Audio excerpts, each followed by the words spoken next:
Enfim, chegamos ao último editorial do dia, mas eu não poderia deixar de conversar com vocês sobre uma manifestação do Lula, tá, em todos os jornais aí, de que caso o Putin venha ao Brasil no encontro do G20, ele não será preso. Essa fala do Lula vai um confronto ao Tribunal Penal Internacional. Não é a primeira vez que o Lula age ou fala coisas que podem trazer sanções ao Brasil, que podem colocar o brasileiro em situação conflituosa. E a gente vai comentar sobre isso aqui. Teve várias repercussões. Vamos falar do caso dos navios iranianos que tiveram aqui no Brasil atracado, navios de guerra de uma ditadura. E aí, nessa semana, teve uma espécie de uma CPMI lá nos Estados Unidos, onde o Brasil foi citado na questão de sanção. Então vamos falar sobre tudo, tá? Então, antes da gente começar, coloca aí seu comentário. Durante a gestão Bolsonaro, houve uma sabotagem dos embaixadores, dos diplomatas brasileiros contra o Bolsonaro. E isso foi divulgado com entusiasmo pela mídia brasileira, de que eles faziam de tudo para que Bolsonaro não conseguisse dialogar ou ter relações com outros líderes, tá, mundiais. E eles comemoravam como se Bolsonaro fará um péssimo diálogo com os países. E a ideia era que, se Lula volta, o Brasil volta ao mundo. Você está vendo essa volta do Brasil ao mundo? A gente vai citar aqui o Mangabeira Unger, tá? Um filósofo muito influente. Eu acho interessante o posicionamento dele, porque ele fala especificamente disso. Ele que é de esquerda. Mas nós vamos ver o que ele fala sobre isso aqui nesse editorial também. Bora começar? Não esqueça de se inscrever, dar o like, curtir, compartilhar. Já me indiguei aqui, mas vale a pena, tá? Tá terminando o domingo. Eu sei que você não tem muita coisa que fazer num domingo à noite. Você já foi à igreja, já fez suas coisas. Então vamos. Esse vídeo aqui nós vamos conversar um pouco mais. Matéria da Record. Lula diz que Putin não será preso se vier ao Brasil, apesar de ordem do Tribunal Penal Internacional.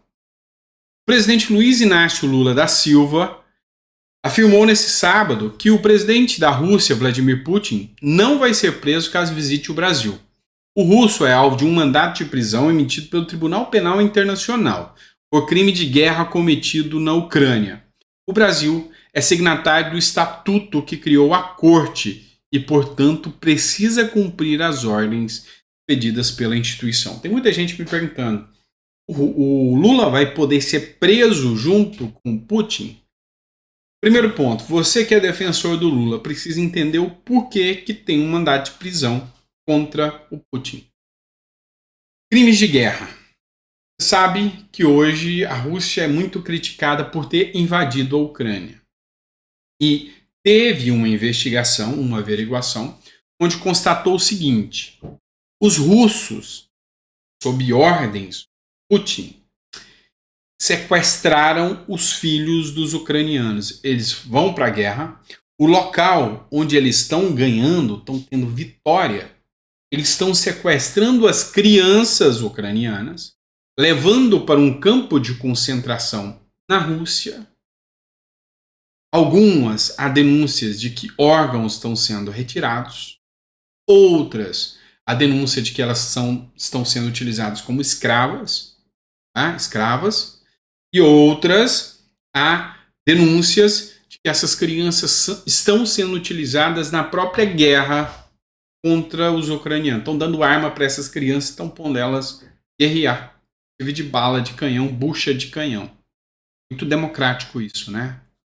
As mulheres ucranianas estão sendo sequestradas e utilizadas como escravas sexuais dos russos. É isso mesmo que está acontecendo. Sendo sequestradas pelo Vladimir Putin. Há uma matéria, vocês podem olhar até do próprio Record, que trata disso. Os generais, os líderes pegam essas mulheres e utilizam como escravas sexuais. É esse cara que o Lula, defensor das mulheres, defensor das crianças, do pobre, está defendendo vir aqui no Brasil, mesmo com esse mandato, e isso não é uma ilação. Decisão do Tribunal Penal Internacional, transitada já com mandato de prisão contra o Vladimir Putin. E aí, quem é Lula para questionar isso? É só para você entender o porquê. Vamos lá, matéria do Metrópolis. Chanceler de Lula já previu complicações para Putin se viesse ao Brasil. Lula disse que o presidente russo Vladimir Putin vier ao Brasil em 2024 para participar da próxima edição da cúpula do G20, ele não será preso. Mas não era assim que seu chanceler, Mauro Vieira, pensava há alguns meses atrás. O chanceler ele tinha deixado bem claro para Lula não manter relações com Putin. E qual o motivo disso? Há um mandato de prisão de Putin em relação aos crimes que ele cometeu pelo Tribunal Penal Internacional.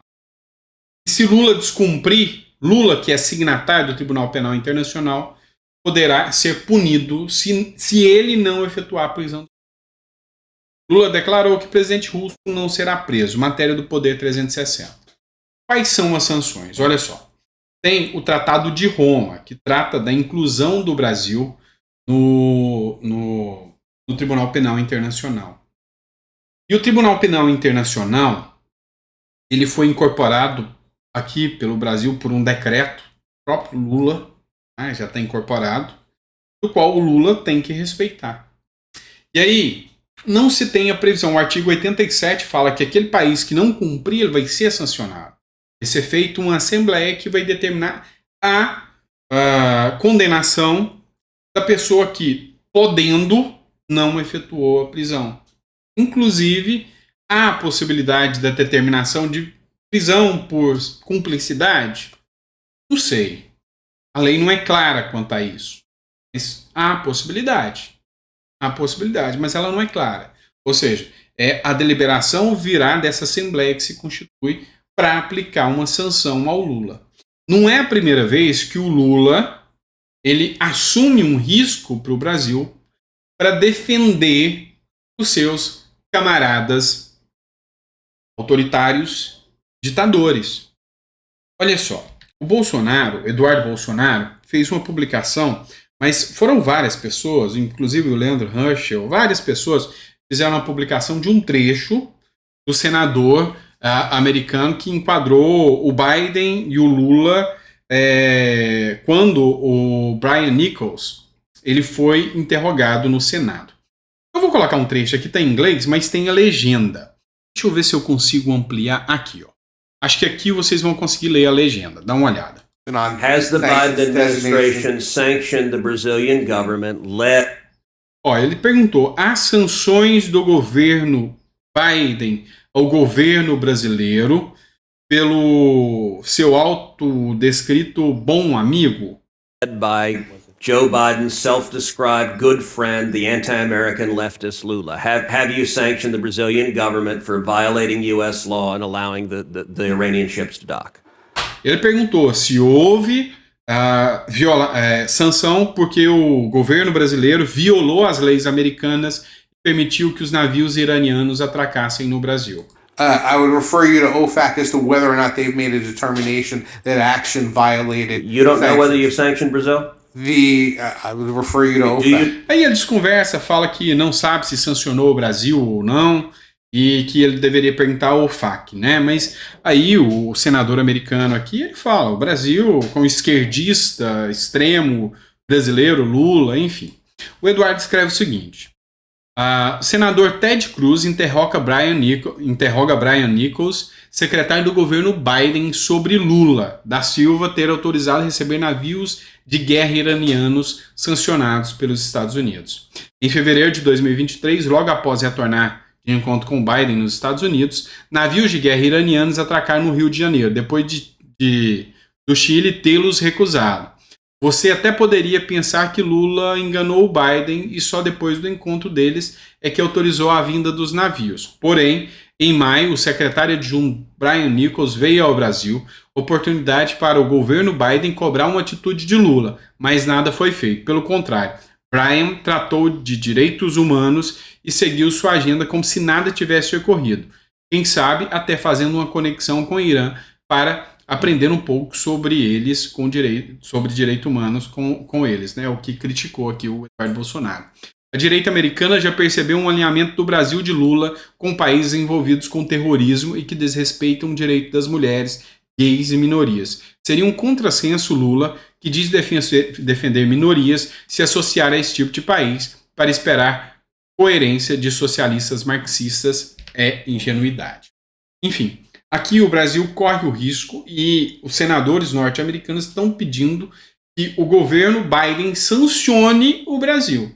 E se o Biden se recusar a sancionar, ele pode inclusive responder por impeachment. Pode ser feito um pedido de impeachment contra Biden em relação a isso. João Amoedo, que é alguém que fez campanha aberta para o Lula, ele criticou aqui, ó. Ele falou: Lula é irresponsável e envergonha o Brasil ao convidar Putin para participar da próxima cúpula do G20 no Rio de Janeiro, afirmando que ele não será preso. Como signatário do Tribunal Internacional que determinou a prisão do autocrata russo, o Brasil tem a obrigação de detê-lo. Pois é. E aí o João Amoedo, que fez tanta campanha em prol do Lula, agora tem que fazer essa crítica aí. Complicado, né? Mas olha só, a repercussão sobre o que acontece no Brasil já está reverberando no mundo todo. Lula achou que sairia da prisão e seria um próximo Mandela. Não é assim que o mundo vê o Lula. Uma matéria no Peru 21 trata da impunidade na mão da política. Um juiz socialista enterra o caso da Lava Jato no Brasil para salvar Lula. Que não se passe o mesmo aqui no Brasil. Citando a decisão do Toffoli. E aí o Luiz Lima, que é deputado federal, ele publicou o seguinte: jornais em todos os lugares do mundo onde a Operação Lava Jato teve desdobramento repercutem o tamanho do problema que a aniquilação das provas pode causar em seus países. A operação desencadeou o maior esquema de corrupção mundial das últimas décadas e teve como alvo quem hoje é o atual presidente do país. Bilhões de dólares foram devolvidos. Esquemas de corrupção derrubaram as maiores quadrilhas e esquemas internacionais. O mundo não acredita no que vê e nosso sistema assiste com normalidade o Brasil ser descoberto com uma narrativa própria. E aí, cabe citar que realmente essa matéria do Peru 21 trata aqui especificamente aqui da preocupação dele. Aqui, ó. É evidente que essa limpeza desses juristas brasileiros, né, vão beneficiar muitos a vários processos aqui no Peru, que há muito tempo vão reclamar nos tribunais peruanos essas provas obtidas por nossos fiscais e de várias negociações, que serão nulas. Ou seja, aqui eles têm a preocupação nítida, clara e evidente de que a repercussão, a impunidade que acontece aqui no Brasil de um ministro do Supremo que tem envolvimento com esse caso durante o período que foi advogado-geral da União, vai repercutir lá no Peru. E aí, todos os países que tiveram desdobramento, Estados Unidos teve desdobramento, Peru teve desdobramento, Paraguai teve desdobramento, Angola, são vários, Espanha, são vários países que teve desdobramento e todos estão assustados com o que está acontecendo aqui no Brasil. E não é só direita que está preocupada, não. Tá? Não é só a direita que está preocupada, não. Olha só, vou trazer um exemplo para vocês. O Mangabeira Unger é um nome, consolidado da esquerda. Ele é um guru, digamos ainda, da esquerda, em especial do Ciro Gomes, do PDT. E aí, ele deu uma manifestação. E aqui eu quero ver os esquerdistas reclamarem agora. Vão tentar o cancelamento de um dos maiores filósofos e gurus dele. Olha só essa matéria do Brasil do Dia, e diz o seguinte: Lula viaja pelo exterior com discursos entediantes enquanto o Brasil afunda, diz Mangabeira Unger. E aí eu queria ver até o posicionamento aqui do Eduardo Moreira, que tem um canal, o ICL, e ele é muito adepto ao Mangabeira Unger, já até trouxe ele muitas vezes. Eu queria ver o posicionamento dele sobre isso aqui, se ele vai continuar defendendo o Lula nesse caso. O pedido de desfiliação do PDT pelo filósofo Roberto Mangabeira Unger, que atuou como conselheiro e guru do ex-candidato à presidência Ciro Gomes, surpreendeu seus aliados.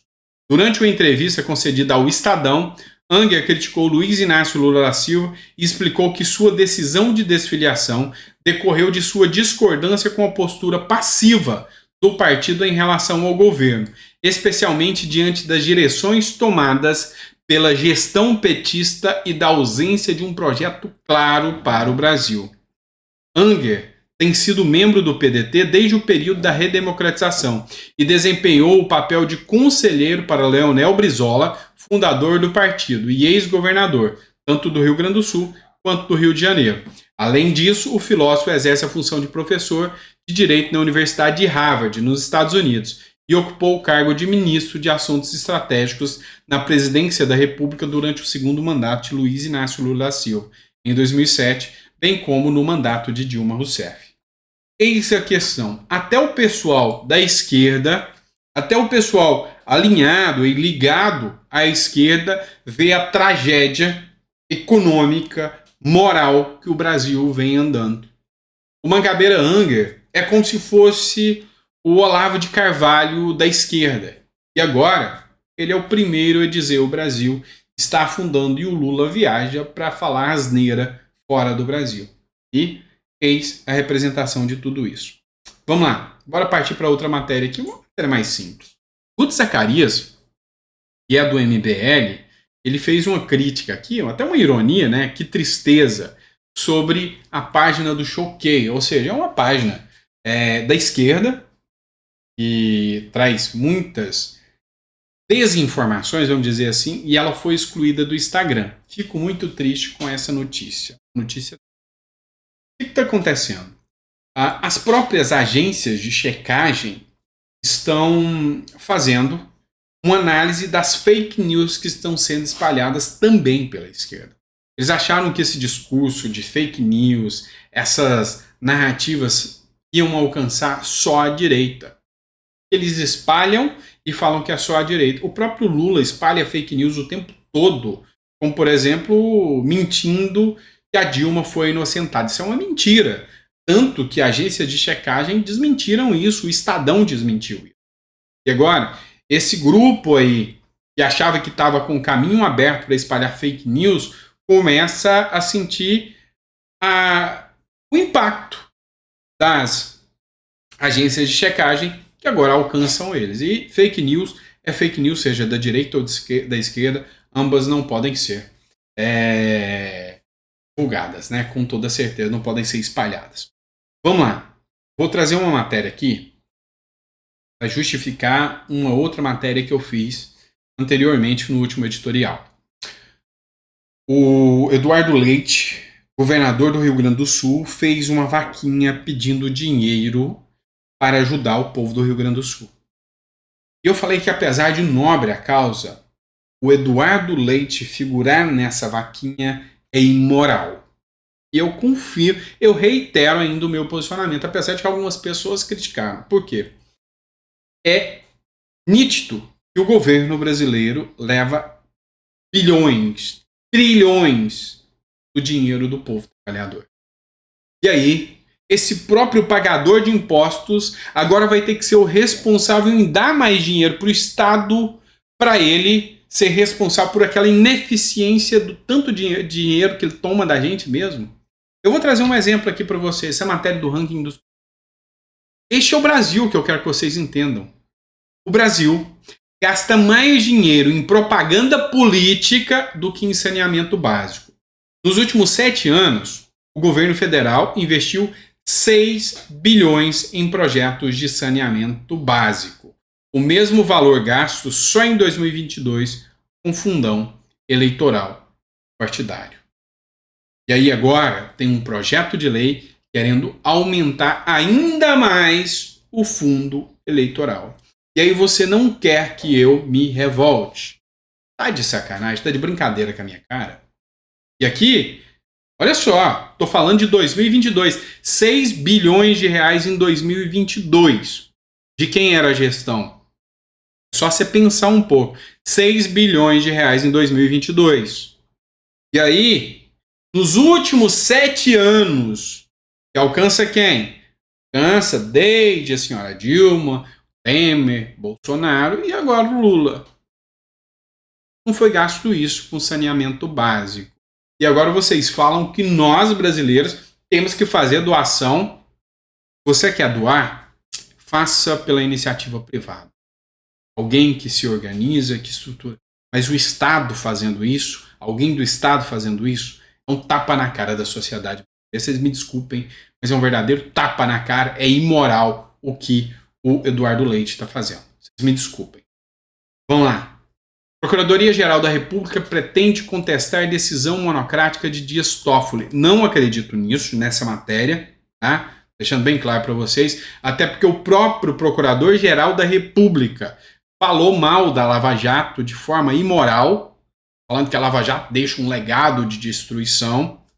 Isso eu não concordo nem um pouco, tá? O que acontece, na verdade, é que os procuradores, esses que atuaram de verdade na Lava Jato, vão recorrer da decisão.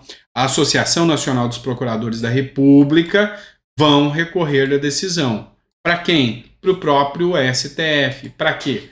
Para nada. Infelizmente, para nada. Porque quem manda é eles. Um dos primeiros editoriais, eu peguei uma mensagem, um comentário da dona Lourdes, que dizia o seguinte: a lei existe, só que não se aplica para todos. E é assim que funciona. Você quer um exemplo? Outro exemplo.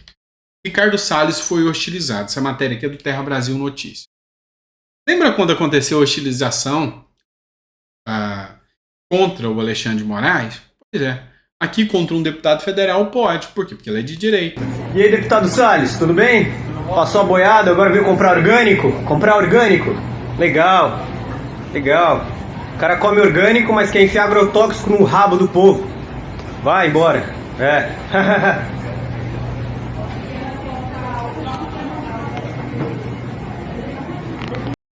Aqui eu não vi o ministro Flávio Dino, não vi o ministro dos Direitos Humanos, não vi o Lula preocupado com a hostilização de políticos e de figuras públicas, não.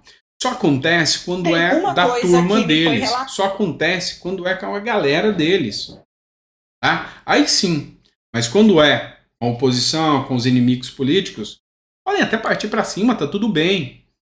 Deplorável essa situação. Minha solidariedade ao Ricardo Salles, assim como na época eu falei isso para o Alexandre de Moraes quando foi veiculado que ele tinha sido realmente hostilizado. E hoje eu já falo, enquanto eu não vejo as imagens, eu não tenho uma definição sobre a questão do Alexandre de Moraes. Mas a violência nunca, nunca, nunca é o caminho. E assim, o engraçado, e não nesse caso em específico aqui, que eu não conheço, não sei nem quem hostilizou, mas o engraçado, e ele fala, enche o rabo perdão da palavra, da população com agrotóxico. Mas essa mesma turma hoje que defende o orgânico é aquela turma que não passa um dia sem fumar um baseado de maconha e acha que a saúde está bem. Não? É essa turma do amor, né? Fazer o quê? Enfim. É isso, pessoal. Eu falei que eu ia estender um pouco mais. Eu contei, né? 24 minutos de vídeo. Obrigado por ter ficado conosco. É sempre um prazer estar aqui com você. Se você gostou, compartilha, manda para mais pessoas. É importante para a gente. Tem hora que a gente tem que discutir um pouco mais sobre o que efetivamente acontece no Brasil. É isso aí.